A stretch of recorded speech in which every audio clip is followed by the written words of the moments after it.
ನಮಸ್ಕಾರ ಸ್ನೇಹಿತರೆ, ಸ್ನೇಹ ಲೋಕ ಕೆಕೆ ಚಾನಲ್ಗೆ ನಿಮ್ಮೆಲ್ಲರಿಗೂ ಸ್ವಾಗತ. ಈ ವಿಡಿಯೋದಲ್ಲಿ ಶ್ರೀಮನ್ನಾರಾಯಣನಿಗೆ ಧನುರ್ಮಾಸ ಪ್ರಿಯವಾದದ್ದು ಹೇಗೆ ಎಂಬುದರ ಪೌರಾಣಿಕ ಕಥೆಯನ್ನು ತಿಳಿಯೋಣ. ಸ್ನೇಹಿತರೆ, ನೀವೇನಾದರೂ ಹೊಸದಾಗಿ ನಮ್ಮ ಚಾನಲ್ನ ನೋಡ್ತಾ ಇದ್ರೆ ಪ್ರತಿದಿನದ ವಿಶೇಷತೆ ಮತ್ತು ಪೌರಾಣಿಕ ಕಥೆಗಾಗಿ ನಮ್ಮ ಚಾನಲ್ನ ಸಬ್ಸ್ಕ್ರೈಬ್ ಮಾಡ್ಕೊಳ್ಳಿ. ಪ್ರತಿ ವರ್ಷ ಬರುವ ಧನುರ್ಮಾಸ ಶ್ರೀಹರಿಗೆ ವಿಶೇಷವಾಗಿದೆ.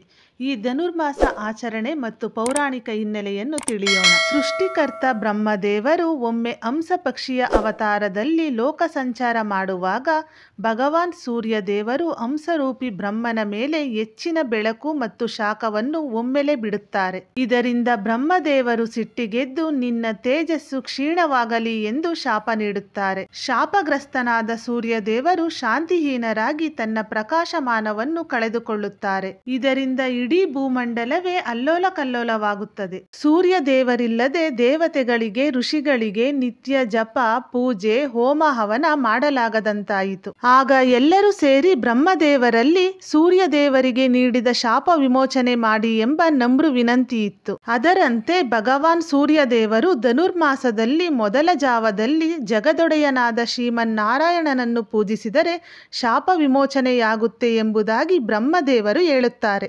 ಅದರಂತೆ ಸೂರ್ಯ ದೇವರು 16 ವರುಷಗಳ ಕಾಲವು ಶ್ರೀ ಮಹಾವಿಷ್ಣುವಿನ ಪೂಜೆ ಮಾಡಿ ತನ್ನ ತೇಜಸ್ಸನ್ನು, ಶಕ್ತಿಯನ್ನು ಪುನಃ ಪಡೆಯುತ್ತಾರೆ. ಭಗವಾನ್ ಸೂರ್ಯ ದೇವರೇ ಧನುರ್ಮಾಸ ಪೂಜೆ ಮಾಡಿದ್ದರಿಂದ ಈ ಧನುರ್ಮಾಸದ ಪೂಜೆ ಲೋಕದಾದ್ಯಂತ ಈ ಪೂಜೆ ಆರಂಭಗೊಂಡಿತ್ತು. ಧನುರ್ಮಾಸದಲ್ಲಿ ಮಹಾವಿಷ್ಣುವಿಗೆ ಸೂರ್ಯೋದಯದ ಮುಂಚೆ ಪ್ರತಿನಿತ್ಯವೂ 1 ತಿಂಗಳ ಕಾಲ ಪೂಜೆ ಮಾಡಬೇಕು. ಅದರಂತೆ ಈ ಧನುರ್ಮಾಸದಲ್ಲಿ ಮೊದಲು 15 ದಿನ ಸಕ್ಕರೆ ಅಥವಾ ಬೆಲ್ಲ, ಅಕ್ಕಿ, ಹೆಸರು ಬೇಳೆ ಬೆರೆಸಿ ಬೇಯಿಸಿ ಸಿಹಿ ಪೊಂಗಲ್ ಮಾಡಿ ಮಹಾವಿಷ್ಣುವಿಗೆ ನೈವೇದ್ಯ ಮಾಡಬೇಕು. ಇದರಿಂದ ವಿಶಿಷ್ಟವಾದ ಪುಣ್ಯ ಲಭಿಸುತ್ತದೆ ಎಂಬ ನಂಬಿಕೆ ಇದೆ.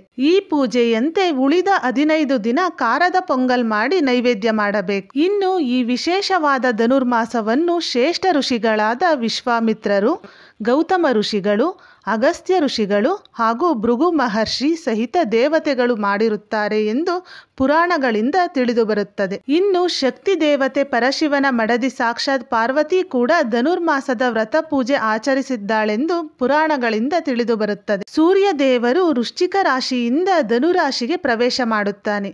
ಈ 1 ತಿಂಗಳು ಅಂದರೆ ಜನವರಿ 14ರವರೆಗೆ ಇರುವ ಮಾಸವನ್ನು ಧನುರ್ಮಾಸ ಎನ್ನುತ್ತೇವೆ. ಇದನ್ನು ಶಾಸ್ತ್ರಕಾರರು ಶೂನ್ಯ ಮಾಸವೆಂದು ವಿವಾಹ, ನೂತನ ಗೃಹ ಪ್ರವೇಶ, ಉಪನಯನ ಮುಂತಾದವುಗಳನ್ನು ಈ ಧನುರ್ಮಾಸದಲ್ಲಿ ಮಾಡಬಾರದೆಂದು ರೂಢಿಯಾಗಿ ಬಂದಿದೆ. ನೋಡಿದ್ರಲ್ಲ ಸ್ನೇಹಿತರೆ, ಶ್ರೀಮನ್ನಾರಾಯಣನಿಗೆ ಧನುರ್ಮಾಸ ಏಕೆ ಪ್ರಿಯವಾದದ್ದು ಎಂದು. ಎಲ್ಲರೂ ಸಹ ಧನುರ್ಮಾಸ ಪೂಜೆ ಮಾಡಿ ಶ್ರೀ ಮಹಾವಿಷ್ಣುವಿನ ಪೂರ್ಣ ಅನುಗ್ರಹಕ್ಕೆ ಪಾತ್ರರಾಗೋಣ. ಸ್ನೇಹಿತರೆ, ಈ ಮಾಹಿತಿ ಇಷ್ಟವಾದಲ್ಲಿ ಲೈಕ್ ಮಾಡಿ, ಹಾಗೆ ಶೇರ್ ಮಾಡಿ. ಯೂಸ್ಫುಲ್ ಅನ್ಸಿದ್ರೆ ಸಬ್ಸ್ಕ್ರೈಬ್ ಆಗೋದು ಮರಿಬೇಡಿ. ಸಬ್ಸ್ಕ್ರೈಬ್ ಆಗಿ ನನಗೆ ಸಪೋರ್ಟ್ ಮಾಡಿ. ಮುಂದಿನ ವಿಡಿಯೋದಲ್ಲಿ ಮತ್ತೊಂದು ಪೌರಾಣಿಕ ಕಥೆಯೊಂದಿಗೆ ಬರ್ತೀನಿ. ಅಲ್ಲಿವರೆಗೂ ಟೇಕ್ ಕೇರ್, ಬಾಯ್.